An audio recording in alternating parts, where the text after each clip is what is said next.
Hi, and welcome to episode 3. Today we're talking about how to start on your illustration journey. If you're waiting until you're ready to begin your illustration career, then you won't ever be ready. Start here. Start where you're at.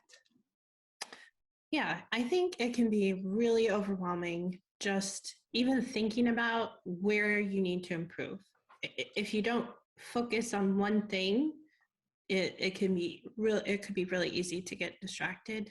I think. Yeah. It's like when you start an illustration and you have a blank piece of paper, you have no idea where to begin. The same thing here. Yeah. What do you do? So first you figure out where you need. First, you figure out what you need to improve on. And the first thing to do is take a good look at your work and be honest with yourself and think about what things you are and are not doing. I like that. I like that you say be honest with yourself, because that's it. You have to look at your drawings and figure out, someone might not be telling you this.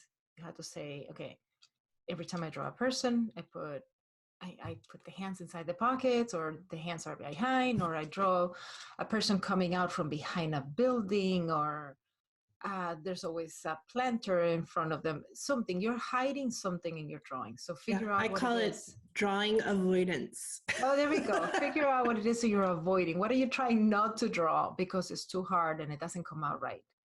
And that's the first thing you need to work on. Just that's it. You pick that and you do it. A lot of things we avoid. Facial expressions, that's a big one. Yeah, a lot of times you'll either choose one expression or no expression and stick with that one because you're comfortable with it. Like my people are always happy people. They're never sad or mad or excited. Yeah, and we're not talking about style, that your smiles might always look the same. No, we're talking about not showing a range of expressions. Yeah, you want to show, kids that are happy and sad, or angry or excited. Laughing is kind of hard. And then we're not talking just the eyebrows up and down. You know, that blank look, and then sad is always means the eyebrows are at an angle. No, the expression has to be shown in everything, and in the entire body language. Yes. For it to be convincing. Yeah. Can you think of other things that people avoid? Clothing. Yeah. Clothing is hard to draw. Yeah, it is. And yeah, it's hard to make it seem like it's sitting on the body. So sometimes they draw whatever, when we're all starting, we draw the clothing as we see it on a hanger, or we see it flat. Yes. And it's like if you're wearing a shirt and your hands are out, and then they're out like this, but the wrinkles don't make sense. Yeah. So everyone's walking around like this. Yeah, they're walking around like if someone put way too much starch on their shirt, Yeah. And it's just like stiff. It is hard. Yeah, it's hard to show movement with clothing and expression. And clothing, let me see. Showing characters that are only in one view, just the front view.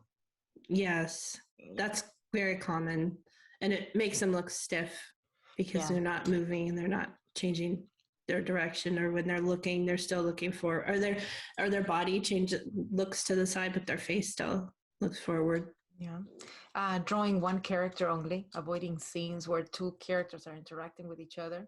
Which is so important in children's book illustration, because you need to tell the story, characters are going to have to interact with each other. Right. So that's really challenging. So in the difference between when you see a drawing of someone who's just starting out and someone who's been doing this for a while and is moving on to a more professional area in their career, the difference in the drawings is not so much the style, is the way that things are depicted. The characters, usually in a beginning portfolio, you have one character interacting with one item. They're holding a planter, they're holding a flower, they're holding a balloon. And characters probably don't overlap, They probably don't interact with each other. If they have more than one character, they'll probably be separated on the page. Yeah. That's absolutely that's so true. Yeah. And also environments are really difficult. So a lot of people avoid different environments. Well, environments like forest, desert, cityscapes, buildings, but also things that are what's the word? What would be the word? Not alive, inanimate objects. Yeah, like cars and bikes. And bicycles. I don't know anybody who likes to draw bicycles. They're so hard. They are hard. Motorcycles. Yeah. Yeah. So that is what you have to first take a look at. What it is, that thing that you're avoiding every single time, and pick that and start there, because obviously you're not drawing it for a reason. Yeah. But don't pick all of those things at once. Yeah. Just focus on one thing. It's going to have to be one at a time. That's for sure. Yeah. So how do we improve this? I think sorry. No, go ahead. Yeah, I think the best way to improve is to observe other artists. Right. So we talk about it like consuming content, and that it's got to be consuming content with intention. It can't just be like scrolling to Pinterest and just looking at like Instagram and looking at cool illustrations one after the other. Pick the ones, the artist that is doing that thing that you are trying to do, that look that you're going for, and see how they actually did it. Try to redraw that. Try to figure out how they draw this specific thing you're trying to improve. Yeah, it's like a master copy, but with current masters, not previous masters. Yeah, I like sometimes you say this is our version of master studies. Yeah. Oh, sorry, master study. Yeah. Yeah, because in a lot of schools they tell you, do master studies, and that's great. It's fantastic for learning to draw. You see how this person has done this finalized painting, but what we both think is more useful is to do a study of current illustrators who are doing the thing in the field that you are trying to get into. It's what is that book that when you don't read a whole book, but there's a little book that gives you the cliff notes? Is that what it's the cliff notes? Yeah, it's kind of like the cliff notes of illustration. You're trying to become a children's book illustrator, so you're not gonna. So the advice they sometimes they give you at schools are do a master study.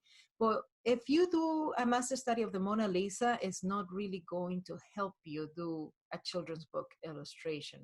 So I would say pick the artists that are doing what you are trying to do, the illustrators that are doing what you want to do, and study that.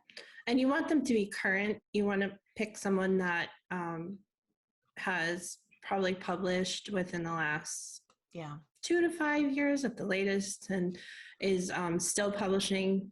But you want to, what I often do just for my own personal study is I find artists that I admire and I really like their style, and it may not be in the exact same style that I do, but then I just practice drawing their work in my style, or maybe adapting a few of their techniques to my style.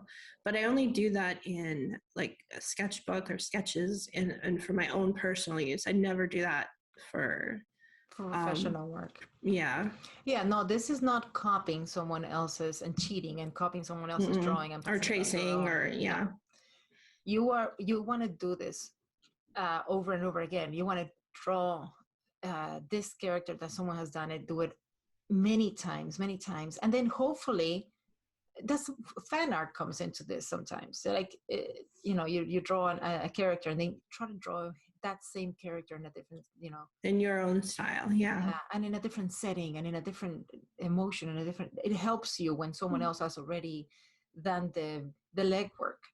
So that's the same thing. If you don't know how to draw hands, but you see this artist drawing hands and using them for expression, and go ahead and study that. Figure out how they did it. How do they separate the fingers? Understand, you are working backwards. you are looking at the final version and trying to break it down into how it was done. Because when those artists drew that illustration, they didn't already have every little wrinkle on the hand, every finger separated. No, it starts with it's a simple final shapes. piece. Yeah. So yeah, though you have to figure it, and that comes with practice, just doing it over and over again until you get there. But yeah, there's a lot of places where you can consume art, and there's like, I love YouTube. YouTube's like one of my favorites. It has some great tutorials in there too. Yeah, watching people illustrate. Or just I don't use it, but I don't typically use it for how to draw videos. I just like to watch other artists on there, or watch other illustrators like kind of in their day-to-day lives. But it also shows me what they're doing and how they're doing it, and I can watch their work and how they work. It's fun. Yeah, I do. I have seen the how to draw videos, and I think they're good because going back to hands, just because it seems to be like it's like one of the most common things that new artists try to avoid. There's different ways of doing it. Some people use a mitten style. I do mitten hands. It's mitten hands, and then they separate the fingers after.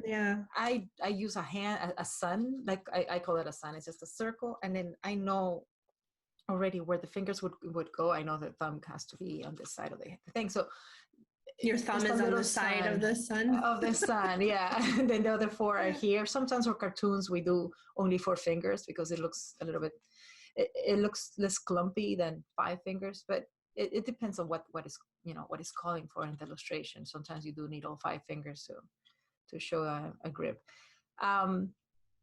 So I think those two, the YouTube channels have some and webinars. There's so many different online courses that you can take. There's some that are free and some that are paid, but through SCBWI, they have webinars, but there's also webinars through other online schools. Yeah, and some artists go ahead and do like live tutorials and things like that. It's very helpful. There's so much content out there, and you will sit there and look at it, but you can't just stay in that stage of research. You have to take action. That is the only way you're going to get better.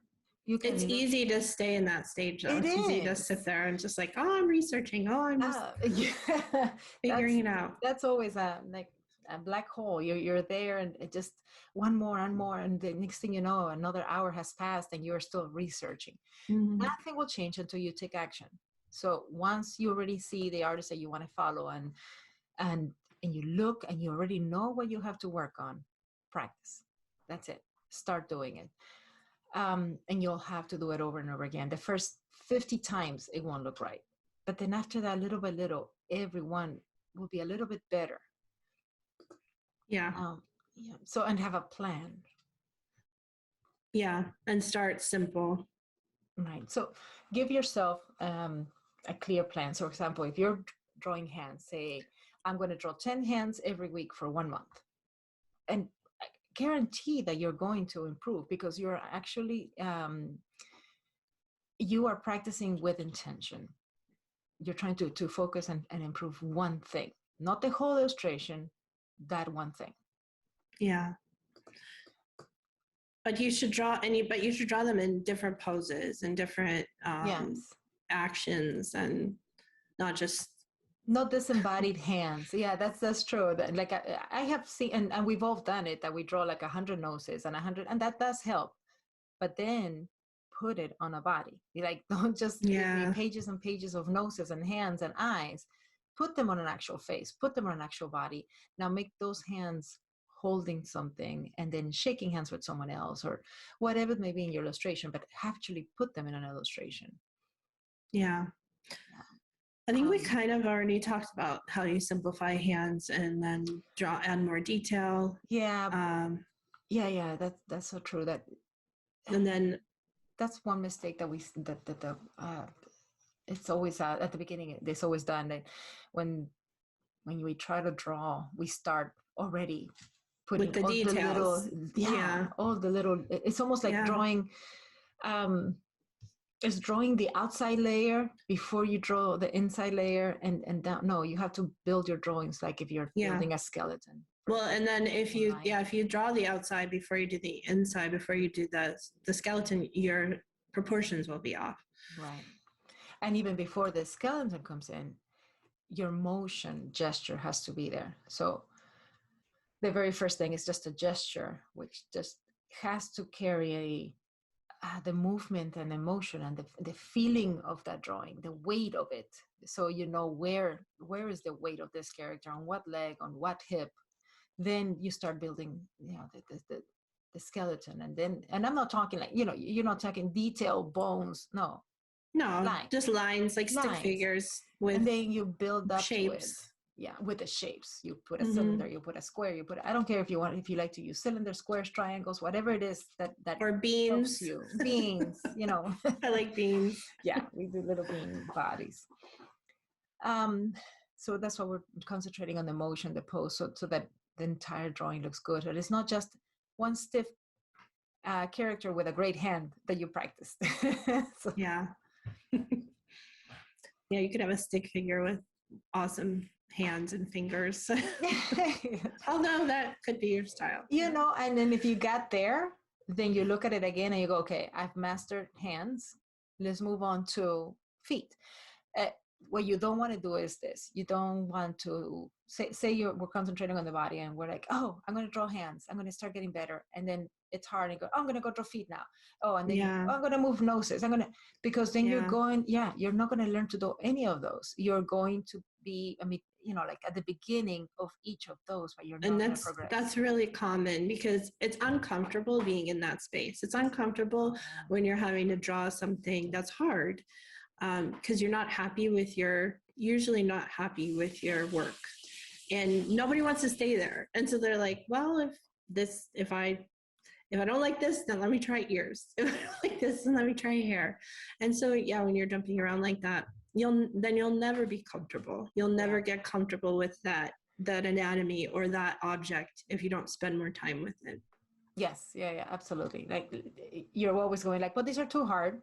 Let's pick something easier. Nothing's easier. No. None of it is easier. It's all hard. It's always hard before it becomes easier. So wherever you're starting, whatever you're picking, that's going to be hard. You're absolutely right. Nobody likes to be in that uncomfortable moment. But that is that moment where you move on to the next step that feels good. That's like, hey, I got this. It's not as hard anymore.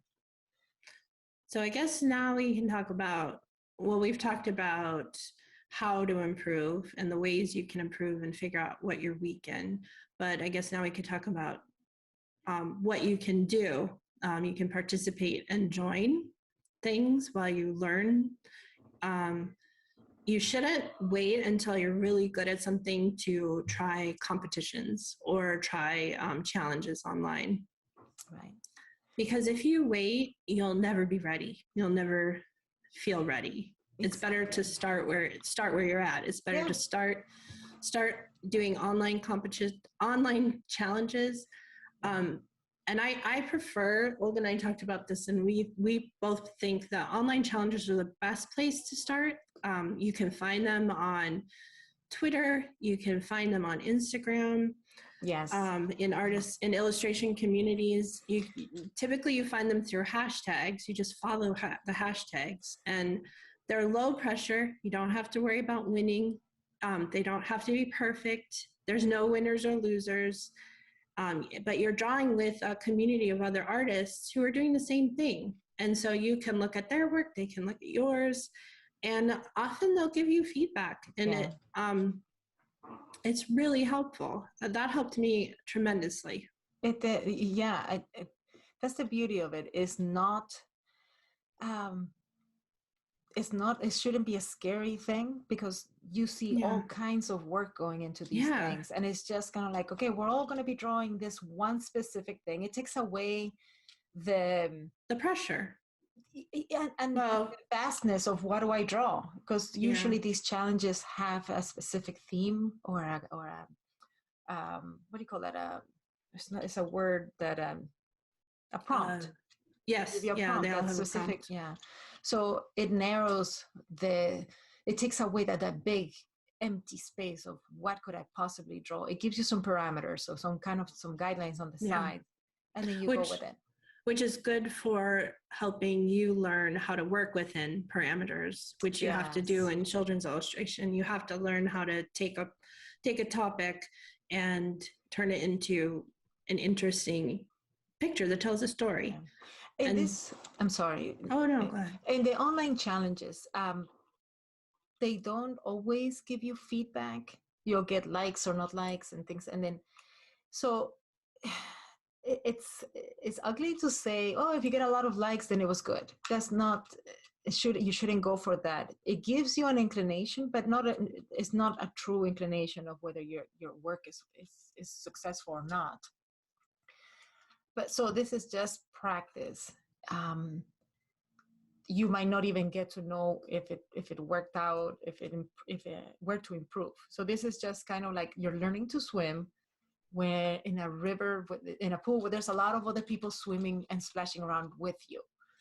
And some people are better swimmers and some people. But then you get to see how someone who is a better swimmer is doing it. And you're like, oh, wait a minute. They handle the same task and this is how they did in a completely different way. And it's wonderful for inspiration and learning how to develop your narrative skills or your art skills just by looking at how other people do it. You want to do, when you're looking at these online challenges and you're participating in them, you want to make them work for you. So you want to draw with intention. So if the prompt is mermaids, and because we'll discuss some of the online challenges on I think on another episode, I'm not sure if it's in this one. Oh, it's on this one. We'll cover a couple. Yeah, we'll cover. So if it's mermaids that you're doing, okay, don't just draw mermaids. If you are working on trying to develop cities and environments, well, then draw your mermaid in an environment, not just in an underwater city, or not on a blank piece of paper. Or what environment could you think of underwater? Yeah, you need to think of the character and where they would be placed and what they would be interacting with. Are they interacting with octopuses or dolphins or a human or other mermaids? But it needs to be something you're focused, what you're focused on improving. And don't just get settled on the easy thing for you. True. So I remember when we did on Inktober, there were some prompts that, for example, the prompts are very easy. Like I'm just going to throw anything, time or circle or something. Mm-hmm. Don't draw a circle. Try to think past it. What can you say within making sure that somewhere in there, the theme of circle is in your illustration. How can you make it work for you? Make it a piece for your portfolio. So don't just draw a circle or a ring. What do you do with an illustration of a ring? But you can draw a character who is flying around within a circle or something. I'm using an exact example here. Where the word was ring, and a lot of people were just drawing a ring, and that's great practice. There's great practice for line work, maybe to try to make a ring look like a ring. But if the word is ring and you're a children's book illustrator, you need to have a story around the ring. Yeah. So I remember, I think I drew a tombstone for Rapunzel, and then Rapunzel's ghost was coming out making a ring, with her flowy hair or something like that. So it wasn't ring as in, as an actual ring. Right. You just use that word to start your thought process into something else, but to actually make it an illustration if you can. Yeah. So that helps you. So you're using it to help you improve what you need to work on. Yeah, because a ring can be a circus ring. It can be, like you said, a ring of smoke. It can be a ring of fire. It doesn't have to be that actual object. It doesn't have to be a noun. Right. So you can take these prompts and move in any direction that you want, which is why they're so general and what makes them so helpful, because it's up to you and your creativity to interpret it the way you want. And move in the direction that you can improve in, that you'd improve the most in. So the beauty is you are improving as you are participating. It all comes together, and you are already establishing a community, and you're being part of something as you're doing. You cannot just wait and say, well, I'm not good enough to participate in these things. You have to start. But this is what we're saying. Start where you're at. I'm here. I'm at this level. I'm participating already. You will improve, but you're already starting now. They're also, I think what's great about them, they're also teaching you really useful skills for social media as an artist. They teach you, they help you practice, one, how to draw and post your work online, which is very useful for illustrators in today's market. It's teaching you how to use hashtags. It teaches you how to follow other artists and like their work and comment. And it teaches you how to present yourself online. They're all really good skills to learn that are not just illustration skills. So when you participate in these challenges, you're not only learning how to draw and practicing, but you're also learning really important social media skills and marketing skills. That is great information. All of it. You're going to need all of that to be able to progress your career and actually start a career in illustration, especially for children's book, but any illustration, I would think. Yeah. I think we should just cover some. Oh, I think we should just cover some of the challenges that are really popular and common. These are not all. There's so many that you can participate in. Most of these are on Instagram, but there are also some on Twitter. One of the most popular ones on Twitter is the Color Collective. I forgot that in our notes. True. And that one continues like all year. It just continues on. And what's so great about these two is you can jump in anytime you want. Some of these are year long, and they post the prompt and say what you need to draw for the month or whatever. Yeah. And you can move in and out at any time. Yeah, they're free. There's no membership or anything. You don't need to belong to a specific group. It is open to everyone that wants to participate. All you have to do is put the hashtag and your work. Yeah. On Instagram, there are a lot of challenges that are month themed. So like in May, the month of May, there's Mermaid, where you can draw 30 days of mermaids. And that's the other thing. There should never be any pressure to do all 30 days. Like Mermaid, I did one. Sometimes I get one in if I'm lucky. Yeah. June is Junicorn. And then Olga, the first one Olga ever participated in was Inktober. Right? Okay. Yeah. A couple of years ago, I didn't know anything about it. We had discussed this in another episode, that I didn't know any of this stuff online because I wasn't online. You're the one that introduced me to this. You introduced me to Inktober, and I was like, "What?" It was my first. It was my first challenge too, actually. Like, I mean, 4 years ago. Before one time with the little witch character. Yeah, but I mean, that was the way I was introduced to online challenges. I started with Inktober because that was the first one I'd ever done. Even though I'd done it before we met, but it's a really good way to jump in because there's no pressure of coloring. Yeah, it's all line black work. And white. Yeah, it's all line work. But it gets you drawing more often than consistently. You would. But huge warning on this. Do not try to keep up with the entire month. You are not. It will be incredibly difficult. At least if you have especially when you're first starting out. Life. Yeah, yes. Especially in the beginning. And you don't want it to feel like work and something of a grind that you're like, oh, I have to come up with something. No, it should be something exciting. If you cannot come up with something for that prompt, don't do it. Like nothing happens if you don't do it. Yeah. Absolutely. So if you want to pick 3 in a month, if you want to take your time with each one, that's fine too. It's better to do that than to just drop 30 drawings that are rushed, right, yeah, and don't benefit you. I was trying not to say a bad word in here. I was going to say crappy, but I don't know. If I don't think cut crappy out, but you don't want that. You want to, you want to do the best drawing that you can within your limits of ability at that moment. But don't try to do the whole month if it's like that outright. Yeah, and they release the prompt lists early, so you have time before to look at the words and try to figure out ideas. And often what I do is I just jot down notes in the beginning, like when I read this word, what do I think of and what does it make me think of? And then I'll do just sketches if I plan to participate for each word that inspires me. Sometimes there's words that I have no idea what I'm going to do with that word. And I'll just skip it because I'm like, if I have to think too hard on it, it's probably not worth doing. I just don't have time. Oh, yeah, you have to feel it.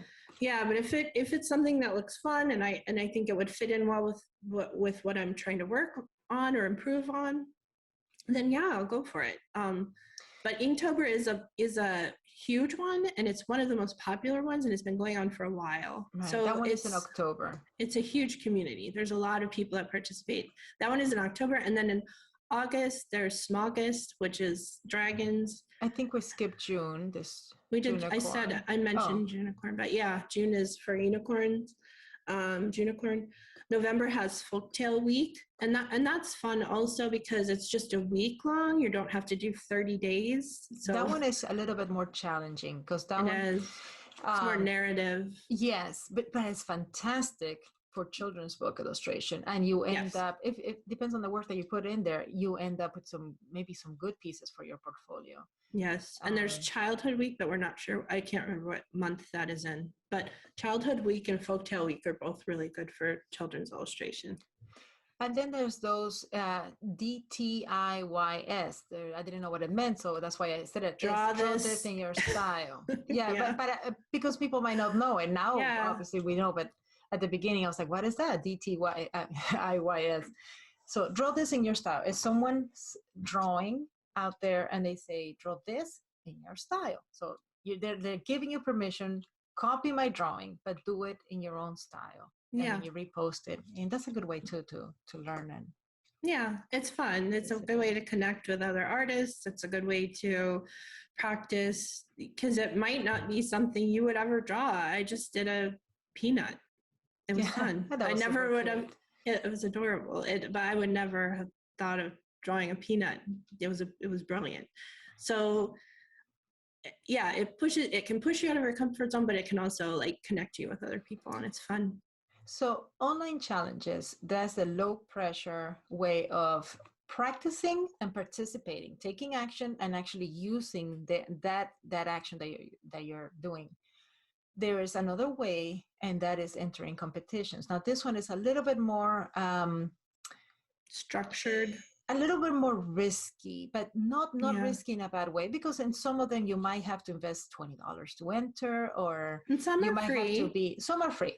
You might have to be part of an association or something in some of them, but a lot of them are free and a lot of them are available.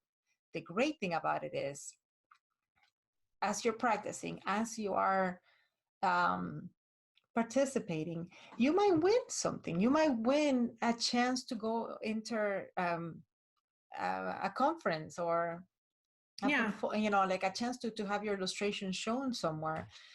Those are great things. You're not losing much just by trying this. Yeah, the bar is going to be higher because you're competing, so there's going to be winners. And so the guidelines are probably a little stricter, but I feel like the goal is more, or I can't think of the word.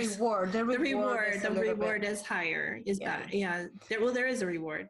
And the guidelines are stricter. And this, when you're into competitions, it has to be, this is the deadline, and it can only be color, it can only be black and white, they will tell you specific things, which is fine. It just means that the guardrails have been moved a little bit closer, so you cannot veer off too much on one side and the other one. And it helps it makes it a challenge, but it also helps so that you don't have it's good practice. You don't have infinite choices. So it kind of narrows down what you have to think about. But it's really good practice for you to have a deadline that you have to meet with specific guidelines, just like you would in any freelance work. Right. But the good thing about it is if you don't make it, you didn't make it. Like, you know, you didn't, there was no, like, it's not, you weren't letting a client down. You're, you know, it's just something, it's your own personal goal. And if you enter and you make it, then great. At the very least, you end up with good portfolio pieces to put in your portfolio. Yeah. Some of the ones that we have participated on, for example, we're members of the SCBWI, so they have this competition every month. It's called Draw This. Once a year, they have a narrative competition. That's a big one. Sometimes your local regional chapters will have logo competitions or t-shirts competitions and logo competition for their conferences usually once a year. And t-shirt, I don't think t-shirt competitions are every year. It's if they have it, great. If they don't, sometimes you might be available. Sorry. Yeah, the thing is, don't be afraid to participate even if you don't think you're ready. Well, and I was. I'm going to be honest. No, yeah, I was afraid, and so I didn't enter. And if you don't enter, you won't win. Yes. Oh, you have learned so much. A lot of. Oh my goodness, I'm so sorry. My alarm went off. This is what's funny. A lot of people feel like that. I'm just making sure that my alarm does not go off again. And so a lot of people don't enter. Yeah. It's almost like when you have scholarships. Sometimes the money sits there because everybody's like thinking, oh, I'm not good enough, or I won't win, or I don't meet the requirements. So and then no one actually tries. Just try and fail at trying, but try. Because who knows, you may be the only one that enters. Exactly. And you have your chances go up 100% then if it's only you. This has to be a good balance between feeling overconfident. What happens when you feel overconfident and then you overreached, then it hurts your ego when you're like, wow, I really was sure I had it all together. But then underconfidence, you already never try. You're already making yourself lose before you even try. So that it has to be a good balance between that. Yeah. So one that we have participated on a lot, once or twice. I think you did it twice, and I've done it twice. Yeah. Plum pudding. That one, I thought it was so much fun to do that one. And that one is for Plum Pudding is an agency, and it's for unrepresented artists. So you can't. So you don't have an agent. That's what it means, or a rep. And they choose a theme. Last year, 2 years ago, it was Alice in Wonderland. That's the one that you participated on before I met you. This last year, we both participated, and it was Mary Poppins, and it was so cute. Just they give you Mary Poppins, and it was the coronavirus as well. So it was that was challenging. That was challenging. How do you take? Well, I don't know if it was coronavirus. It was something about at home, or they wanted it in current events. It said, and the event was the pandemic. We were all but we're getting hopefully towards the end of it. So that was a challenging one, but it was fun, and it was really fun. How do you do this? It really pushed their creative. And for that one, it was a cover. It's usually a cover and then like two spreads, like either 2 pages or a 2-page spread, or so you're actually planning out. It's like a story. Mm-hmm. And I think that is a lot. That's a lot. So that is something you really have to plan for and prepare for and research and give yourself time to do. But the winner gets, I can't remember exactly. I think it was a critique, but also they get to visit the agency, I think. The winner. But it depends every year, I think. Yeah. The pandemic, it would have been like an actual visit, but they have like 2 runners up. So there's that it's a really good opportunity, and you don't have to pay for that one. You just enter. Yeah, and this is more for if you're a little bit more advanced in your career and you're already looking and hoping to be picked up by an agent. That's a good way to put yourself out there, because we are talking to a lot of people that are different levels. I mean, we're starting our podcast with what do you do at the beginning, and eventually we'll get into what more advanced things that you can do to get there. But that's a good one if you want to put your work out there so agents can see what you do, because some of them do look through the stuff. Yeah. Low pressure competitions, which would be your local stuff, your local libraries, the city. My local library here does a bookmark competition, and it's usually for younger people, but there's some other ones that are open to everybody. Those are fantastic. Just try them out. Our city does posters every December. They do like a winter poster. And then the county art alliances or county art. Each county, I think, has, I don't know if they're all called County Art Alliance. Here it is called like that. And it costs me $40 a year to be part of it. And you get to, they give you free space where you can display your artwork, for example, in some areas. And then you can even sell artwork. I think they allow you 2 pieces. But more than that is you get to see, they do have competitions. Sometimes they have events where you can just display your work, and it's good to be part of it and to do things, and you see different levels of skills. And usually when you're entering these pieces usually end up being portfolio pieces, which is a win-win. Exactly. You're already winning. You're practicing, you're exposing your work, and you're putting things in your portfolio. And let's be clear about this. Some of these pieces will be great where you're at. Later on, you'll look back and you're like, okay, that one has to go. As you improve, you'll pull out the old pieces, because you will always be improving. And then local bookstores also have things. And of course college and schools have competitions. The community college here had a competition for it was the theater department, and they needed a poster for the play that they were going to do. So you look in your own community. There's some competitions there.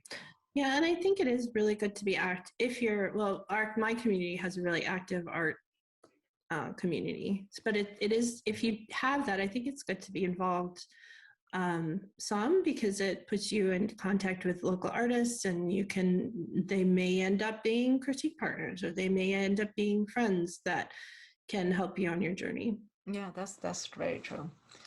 So we discussed about how to figure out what it is you need to improve on, how to do it, how to participate as you're improving. And then I think we can start wrapping it up by saying, don't compare yourself to other people that are in the journey ahead of you, because it's very discouraging. That's not what this is about. But when it's hard to do when you're competing in these competitions. It is. But learn from the people that you're watching, but understand that they probably have years ahead of you, and hours and hours and hours of practice ahead of you, which is what you are doing now. They already did this. They already figured out what their skills that they were lacking, and they already practiced those. So it's okay that you're in the same competitions with them, or the same challenges online with them, because you want to learn from them. You want to see what they're doing and how they're handling these challenges as well. It's a long journey. You have to put in the time if you want to get better. The hour, that's the thing I don't think many people realize. I didn't think about it, is the more hours you put in, the better you'll get. It's just a 1-for-1. If you're not putting time in practicing, you're not going to improve. We discussed in another episode that when we were, before we started and we said, okay, we're definitely going to do this as our jobs, we were just drawing once in a blue moon. We're never going to improve like that. You need to put hours, like get a bunch of drawings, and they're all going to be bad at the beginning. Yeah, you got to get the bad ones better. out. Yeah, get them all out of there. You are only going to improve by taking action. That's it. It's the only way to improve. So the best thing you can do is compare your progress to your yesterday. And we do this often. True. When we are feeling kind of like, oh my gosh, I feel like I'm not improving, or I'm stuck. To me, it happens when I'm in the middle of changing my style a little bit, when I'm like, I feel stagnant here, and I've been looking at this, and I want to add more texture to my drawings. I want to maybe get rid of some of the line, or maybe bring back the sketchiness. It's just those little things that we like to tweak as we go further along. And that uncomfortable state that we are in. So sometimes we're like, I don't know, I'm not feeling it, something. That is a good place to stop and look back at where you have been and compare your work with your work from last year. And then you'll be like, okay, I have definitely improved. I am going in the right direction. And it just, gives you more fuel to continue. Yeah, it'll help give you confidence. So I think it's time to wrap this up. We've covered a lot in this episode. First, you need to figure out what you need to improve on. And then you need to figure out how to improve. And then you can participate and join competitions and challenges online while you're learning, which will also help you improve. Yeah. And start where you're at. Don't compare yourself to others. Sorry, I interrupted you. That's fine. And then start where you're at. Yeah, just start, because you won't improve if you don't start. Yes, that's perfect. All right. Thank you for listening. Yeah, thanks for listening. And we hope you enjoyed this episode. Bye-bye.